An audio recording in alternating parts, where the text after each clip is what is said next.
Decoration సామాను okay, catering వాళ్ళకి advance కూడా ఓకే అమ్మా. ముఖ్యమైన వ్యక్తులకు పిలుపులు చేయడం కూడా ఓకేనమ్మా. పంతులు గారికి ఫోన్ చేయడం కూడా ఓకే.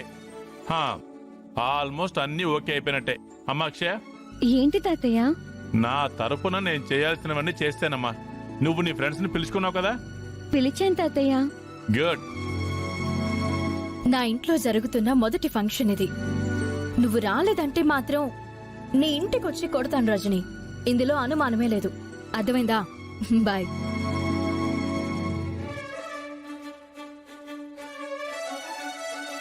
మీ సైడ్ నుంచి ఏర్పాట్లు అయిపోయాయి, నా సైడ్ నుంచి పిలుపులు అయిపోయాయి. అత్తయ్య నిహారికలు కాలనీలో అందరినీ పిలవడం కూడా అయిపోయింది. రేపు అక్షయ పాప ఫంక్షన్ అద్దరిపోతుంది. ఏమైందమ్మా? ఎందుకలా డల్గా ఉన్నావు? ఏం ఆలోచిస్తున్నావు తల్లి? నాన్నమ్మ వాళ్ళు తప్పకుండా వస్తారు కదా? తప్పకుండా కాదు, చచ్చినట్టు వస్తారు. మీ అమ్మ పెట్టిన కండిషన్ అలాంటిది. మరి అందరూ ఒప్పుకున్నారు కదా, ఇంకా నీకు అనుమానం ఏంటి? అందరూ వచ్చినట్టే వచ్చి ఫంక్షన్ జరుగుతూ ఉండగా ఏదైనా ఇబ్బంది పెడితే? అలా ఏం జరగదమ్మా. మీ నానమ్మ వాళ్ళ అవసరం కాబట్టి అందరూ కామ్గా వచ్చి ఫంక్షన్ అయిన తర్వాత అమ్మతో సంతకం చేయించుకుని వెళ్ళిపోతారు. మనం నమ్మినంత సులభంగా ఫంక్షన్ జరగదని నాకు అనుమానంగా ఉంది తాతయ్య. ఈ సమయంలో నీకెందుకు అలా అనిపిస్తుంది? నా సందేహాలు తీరాలి అంటే ఓ పని చేయడం మంచిది. ఏంటది? నానమ్మ వాళ్ళ ఇంట్లో ఉన్న తాళపత్రాలను చదవడం వలన అందులో ఏదైనా రాసుంటే బయటపడుతుంది.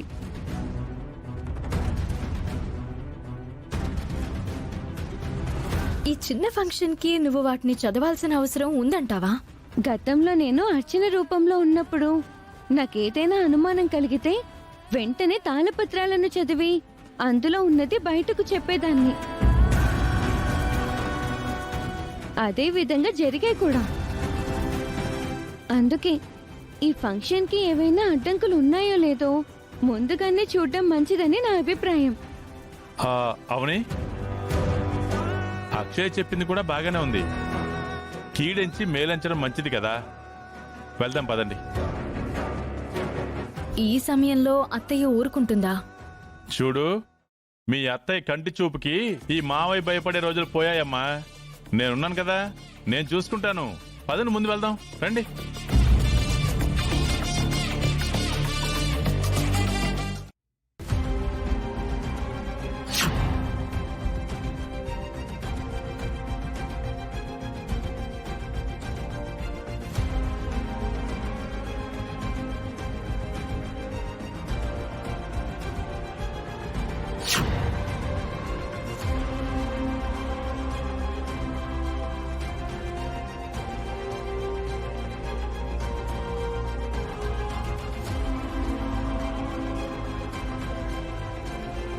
కన్నా, ఏంటమ్మా ఒంటరిగా కూర్చుని ఏం ఆలోచిస్తున్నా? ఏం లేదమ్మా. నువ్విలా చెప్తావని అనుకున్నాను. నాకు కావాల్సింది పెదవుల నుంచి బయటపడిన అబద్ధం కాదు, నువ్వు మనసులో దాచిపెట్టుకుని మదన పడుతున్న నిజం. ఏం లేదమ్మా. అమ్మ దగ్గర ఇంకా అబద్ధం ఎందుకురా? రాత్రి మనం మీ నానమ్మ ఇంటికి వెళ్లి తాళపత్రాలను చదివినప్పటినుంచి నేను నిన్ను గమనిస్తూనే ఉన్నాను. నీ మనసులో లేనట్టుగా ఉన్నావు. సరిగా నిద్రపోలేదు. ఎప్పుడూ లేనిది రాత్రి మధ్యలో కలవరంతో లేచావు. ఏదో విషయం నిన్ను వేధిస్తుంది. అందుకే నువ్విలా ఉన్నావు. నీ మనసులో ఉన్న అలచడికి కారణమేంటి? నీలో నువ్వు దాచుకోవడం వలన లాభమేంటి? ఇప్పటికైనా చెప్పు, లేదంటే నా మీద ఒట్టే. చెప్తానమ్మా. రాత్రి నుంచి నాతో నేను సర్ది చెప్పుకుంటున్నా మనసు కుదుట పడ్డం లేదు. నాలో నేను భయపడ్డం కంటే నా భయాన్ని నీ ముందుంచడం మంచిది.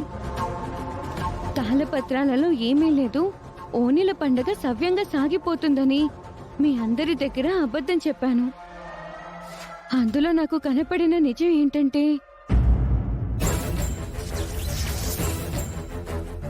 జరగబోవు వేడుక వెనుక దాగి ఉంది రహస్యం.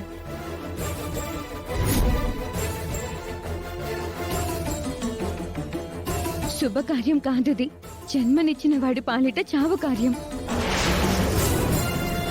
కూతురి రూపంలో తండ్రికి మరణగండం.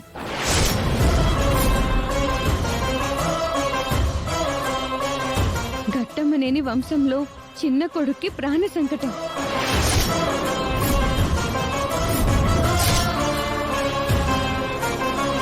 ప్రాణగండవా?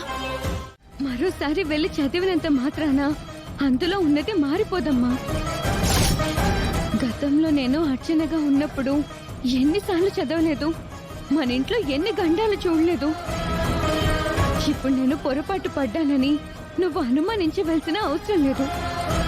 మరోసారి వెళ్లి చదవాల్సిన అవసరం అంతకంటే లేదు. నీ వల్ల నీ తండ్రికి ప్రాణగండం ఏంటమ్మా? నా వలన ఫంక్షన్ జరగబోతుంది కాబట్టి ఆ ఫంక్షన్ లో ఏదైనా జరిగితే పరోక్షంగానైనా నేనే కారణమవుతాను కదా, అందుకే అలా రాసింది. ఫంక్షన్ ని ఆపేద్దామమ్మా.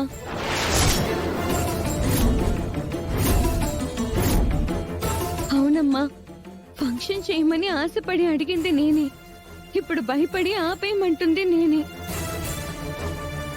నాన్న ప్రాణగండం నుండి బయటపడటం కంటే మనకు కావాల్సింది ఇంకేముంది? ఆపేద్దామమ్మా.